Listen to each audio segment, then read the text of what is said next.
then slowly we will cover the other areas. तो चलिए शुरू करते हैं फॉरेन एक्सचेंज को। अब बीएफएम के अंदर एक बहुत इंपॉर्टेंट मॉड्यूल है फॉरेन एक्सचेंज। फॉरेन एक्सचेंज को लेके 20 से 25 क्वेश्चंस, 2-3 केस स्टडीज, यानी बहुत कुछ पूछा जाता है इस मॉड्यूल से। तो बीएफएम के लिए और साथ में प्रमोशन एग्जाम दोनों के लिए एक बहुत इंपॉर्टेंट सेशन। तो चलिए शुरू करते हैं। First of all foreign exchange operations, इनको रेगुलेट करने वाले एक्ट का नाम पहले नोट कर लेंगे। So foreign exchange operations, these are regulated under FEMA 1999. Under FEMA 1999, FEMA implement हुआ from 1st June 2000. Implementation date 1st June 2000. जरा FEMA का फुल फॉर्म बता दीजिए quickly. What is full form of FEMA? बता देंगे जरा FEMA का full form.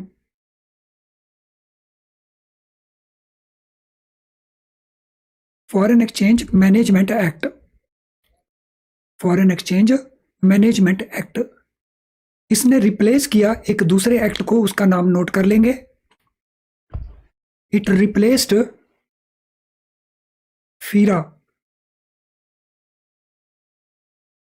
1973,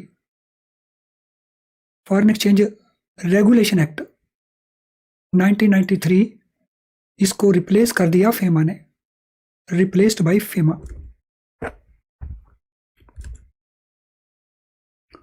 तो फेमा के इंपॉर्टेंट ऑब्जेक्टिव्स क्या क्या हैं, इनको लेकर के बार बार क्वेश्चंस पूछे जा चुके हैं। सो ऑब्जेक्टिव ऑफ फेमा, फेमा के कई सारे ऑब्जेक्टिव्स हैं, लेकिन जो मेन ऑब्जेक्टिव्स हैं दो ध्यान से नोट कर लेंगे। To facilitate external trade and payments, जो एक्सटर्नल ट्रेड है और एक्सटर्नल पेमेंट्स हैं, इनको फैसिलिटेट करना।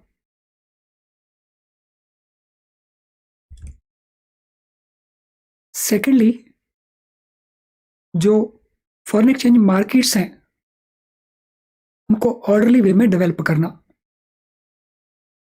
So to develop forex markets in an orderly manner, foreign exchange markets को ऑर्डरली मैनर में डेवलप करना। तो ये इसका सेकंड ऑब्जेक्टिव है। Interbank foreign exchange market timing, India में जो interbank foreign exchange market operate करता है उसका official timing 9 AM to 5 PM, 9 AM to 5 PM। और जो इंटरनेशनल मार्केट है फॉरेन एक्सचेंज का, सो फॉरेन एक्सचेंज का इंटरनेशनल मार्केट, तो ये काम करता है 24/7 basis. So international forex market ये फंक्शन करता है 24/7 and it functions on A time zone basis. It functions on A time zone basis, ये एक टाइम जोन बेसिस के ऊपर काम करता है। यानी दुनिया में at one point of time एक पर्टिकुलर पार्ट में, फिर दूसरे एक दूसरे टाइम में, तीसरे टाइम में, so that way 24/7 it functions. Now foreign exchange markets के कुछ और इंपॉर्टेंट फीचर्स क्या क्या हैं। So interbank foreign exchange market in India, it is regulated by reserve bank. Regulator foreign exchange markets का it is reserve bank of India.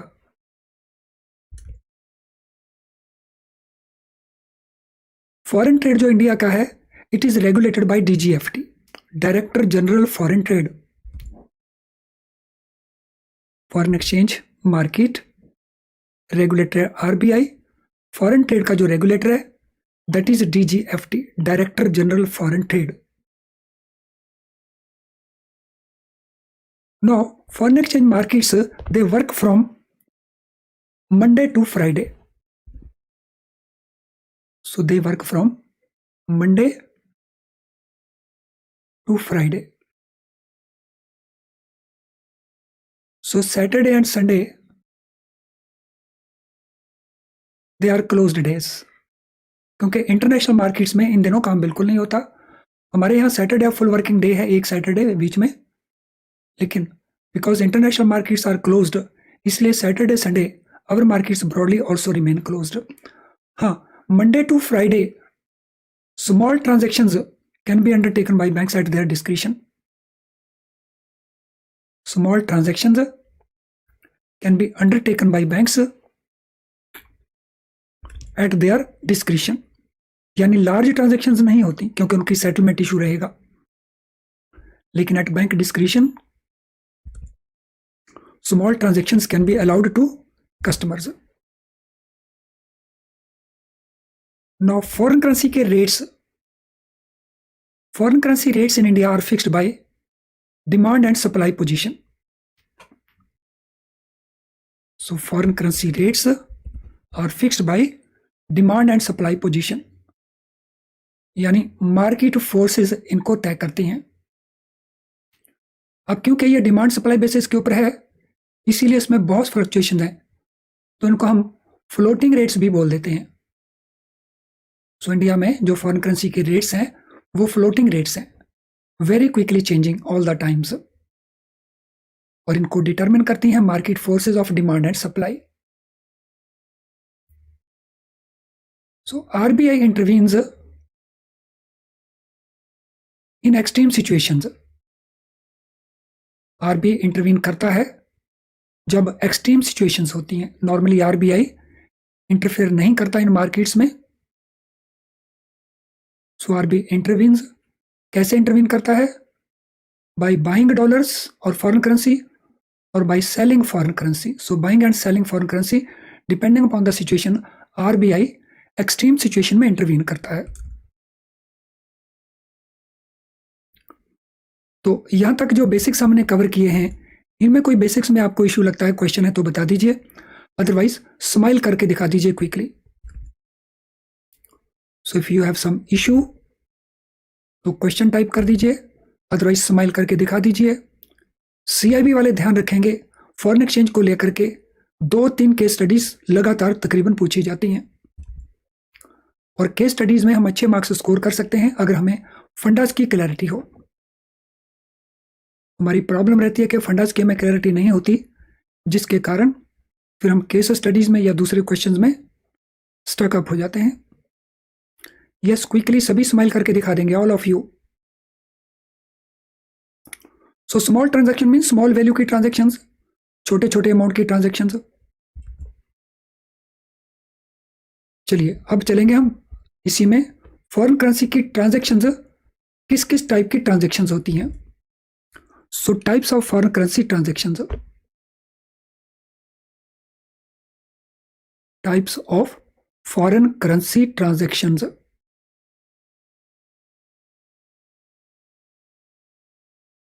So foreign currency transactions को broadly हम 2 parts में segregate कर सकते हैं।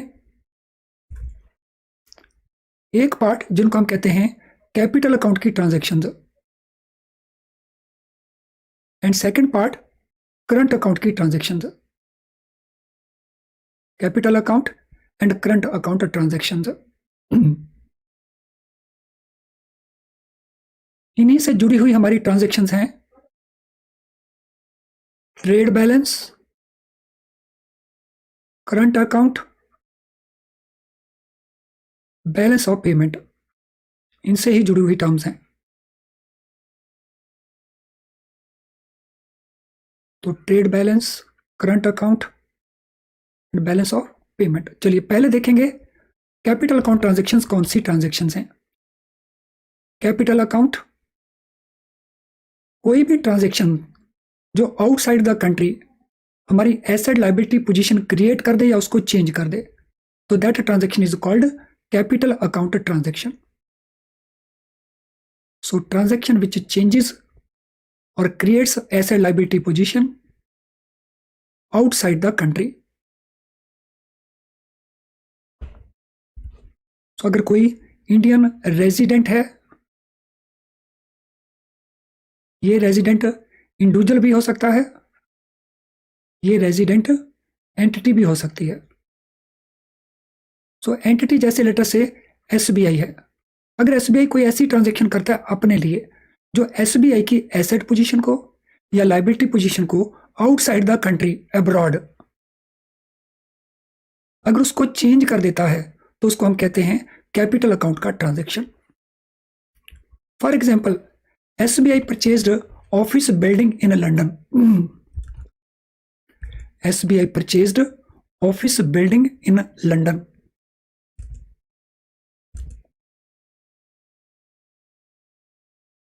Or another, we can say, so property purchased by Ramesh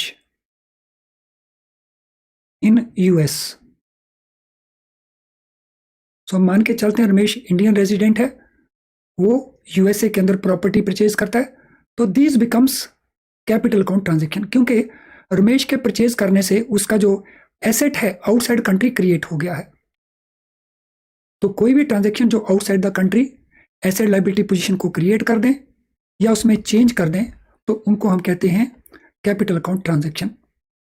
अब इसके मुकाबले में हम बात करेंगे करंट अकाउंट ट्रांजैक्शंस क्या रहते हैं. करंट अकाउंट ट्रांजैक्शन, अगर इसकी डेफिनेशन देखें तो बहुत सिंपल सी डेफिनेशन है. अगर कोई ट्रांजैक्शन कैपिटल अकाउंट का ट्रांजैक्शन नहीं है तो उसको हम ट्रीट करेंगे करंट अकाउंट का ट्रांजैक्शन. तो transactions which are not capital account are current account transactions, note कर लेंगे. जो ट्रांजैक्शंस कैपिटल अकाउंट की ट्रांजैक्शन कैटेगरी में फॉल नहीं करती उनको हम कहते हैं करंट अकाउंट ट्रांजैक्शंस.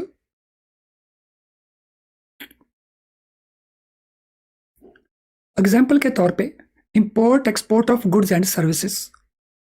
अगर हम गुड्स को सर्विसेज को इंपोर्ट करते हैं या एक्सपोर्ट करते हैं, इससे आउटसाइड कंट्री कोई एसेट लायबिलिटी क्रिएट नहीं होती, इसीलिए ये एग्जाम्पल बन जाता है करंट अकाउंट ट्रांजैक्शन का. इसी तरह से ही हम दूसरी एग्जाम्पल ले लेते हैं. So business tour abroad by Indian businessman. और इसी तरह से ही study fee paid by students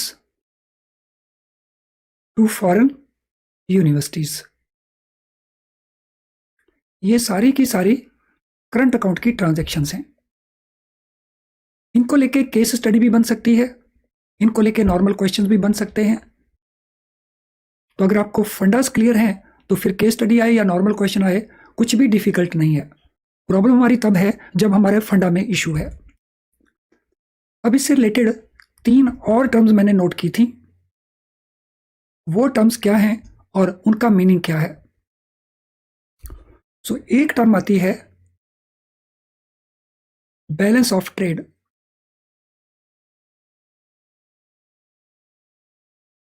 तो यहां पे मैं आपको बताता हूं एक्सपोर्ट. एक्सपोर्ट गुड्स का, सर्विसेज का. इसी तरह से ही there can be import.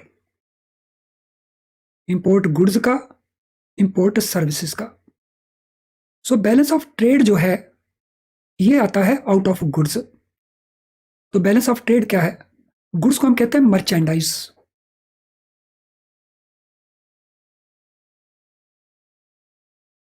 So merchandise के एक्सपोर्ट एंड इंपोर्ट, इनका जो गैप है that is called balance of trade.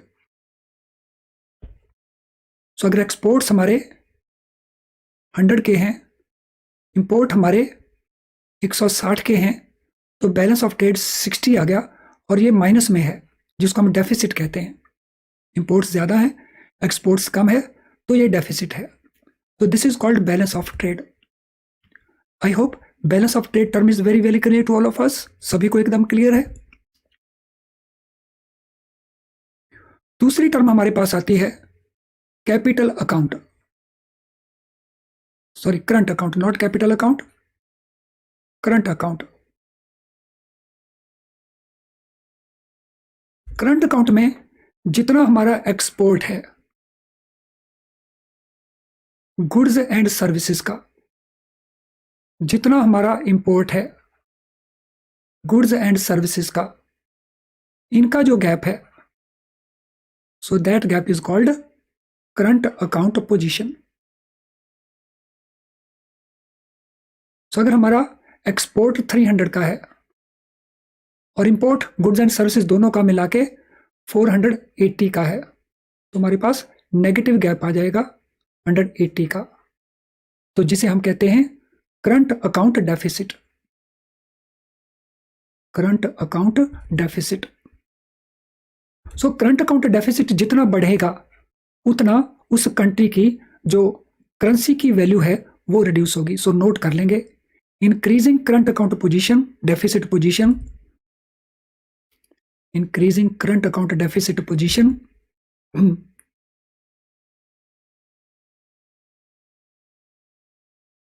reduces the rupee value in terms of other currencies. So जो दूसरी करेंसीज के सामने जो रुपी वैल्यू है, यानी हमारी करेंसी डेप्रिशिएट होती रहेगी। सो तीसरी टर्म है balance of payment. So balance of payment में what we do? So we take current account balance और उसमें हम एडजस्ट कर देते हैं नेट कैपिटल अकाउंट पोजीशन।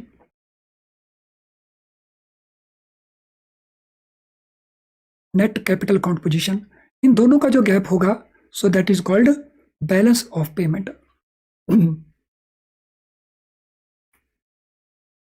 सो करंट अकाउंट पोजीशन हमारी करंट अकाउंट ट्रांजैक्शंस को रिफ्लेक्ट करता है और कैपिटल अकाउंट हमारी कैपिटल अकाउंट ट्रांजैक्शंस को रिफ्लेक्ट करता है, और दोनों का जो ब्रॉडर गैप है वो बैलेंस ऑफ पेमेंट को रिफ्लेक्ट करता है। एंड बैलेंस ऑफ पेमेंट का रिफ्लेक्शन हमारे फॉरेन करेंसी रिजर्व जो हैं उनके ऊपर पड़ता है। तो ultimately balance of payment adjust हो जाता है हमारे फॉरेन करेंसी रिजर्व्स में।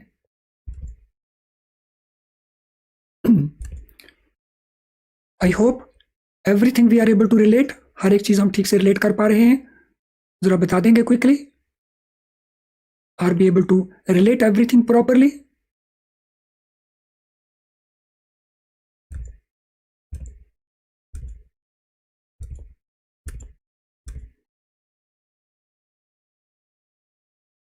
सो कंफर्म कर देंगे quickly, you are able to relate everything properly. हर एक चीज आप अच्छे से रिलेट कर पा रहे हो रिलेटिंग टू दीज टर्म्स, इन टर्म्स को लेकर के।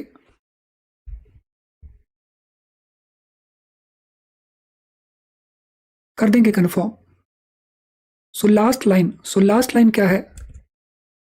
Balance of payment it is reflected in foreign currency reserves. तो इसका रिफ्लेक्शन फॉरेन करेंसी रिजर्व्स में आ जाता है। तो कंफर्म नहीं किया, बहुत ज्यादा 5-7 स्टूडेंट ने कंफर्म किया है दैट दे आर कंफर्टेबल। चलिए मीनवाइल जिनका लाइक डिसलाइक बचा हुआ वो लाइक डिसलाइक को कंप्लीट कर देंगे। सो कंप्लीट कर देंगे लाइक डिसलाइक को। बीएफएम के पेपर के अंदर हमारी बहुत सारी प्रॉब्लम्स इस वजह से रहती हैं कि हम ठीक से कंसेप्ट को क्लियर नहीं करते। सो बैलेंस ऑफ ट्रेड ये नेट पोजीशन है आपके करंट अकाउंट और कैपिटल अकाउंट दोनों की, प्रसाद।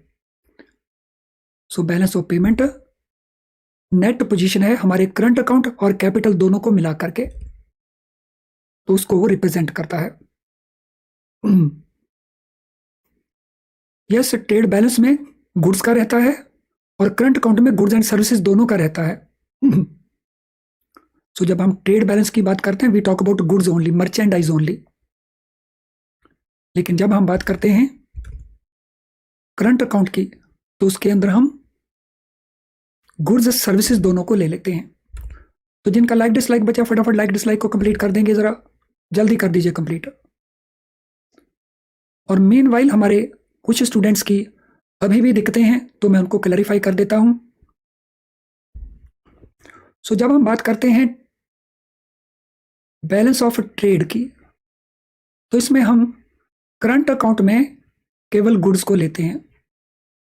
सो इनकी नेट पोजीशन, इंपोर्ट एक्सपोर्ट की नेट पोजीशन ले लेंगे, एक्सपोर्ट इंपोर्ट नेट पोजीशन। और करंट अकाउंट पोजीशन क्या है या करंट अकाउंट क्या है? सो करंट अकाउंट ट्रांजैक्शंस में गुड्स प्लस सर्विसेज हम दोनों की नेट पोजीशन वर्कआउट करते हैं। और बैलेंस ऑफ ट्रेड के अंदर हम current account plus capital account दोनों की नेट पोजीशन को हम कैलकुलेट करते हैं। और बैलेंस ऑफ पेमेंट है ये, सॉरी बैलेंस ऑफ ट्रेड नहीं, बैलेंस ऑफ पेमेंट है। और बैलेंस ऑफ पेमेंट रिफ्लेक्ट हो जाता है हमारे फॉरेन करेंसी के रिजर्व्स पोजीशन में। तो ये कुल मिला के पोजीशन बनती है। आई hope everything is very very clear. एक बार फटाफट कंफर्म कर दीजिए, और जिनका लाइक डिसलाइक बचा लाइक डिसलाइक को कंप्लीट कर देंगे कंफर्म जरा। तो सेशन कैसा लगा आज का? आज के बेसिक्स हम सेशंस कर रहे हैं, तो कल इसको कंटिन्यू करेंगे प्रमोशन एग्जाम के लिए भी। और उससे कहीं ज़्यादा हमारा BFM का एग्ज़ाम जो आपका मॉड्यूल A है, तो जहाँ से हम बहुत अच्छे स्कोरिंग कर सकते हैं, लेकिन फंडास क्लियर ना होने के कारण हम स्कोरिंग कर नहीं पाते हैं, कहीं ना कहीं पीछे छूट जाते हैं। तो कल हम इसमें कंटिन्यू करेंगे। तो आज की सेशन को मैं यहीं पे वाइंड अप करूंगा and tomorrow we shall continue. अभी स्टिल किसी का कोई क्वेश्चन है तो क्वेश्चन पूछ लीजिए, स्टिल किसी का अगर क्वेश्चन है तो।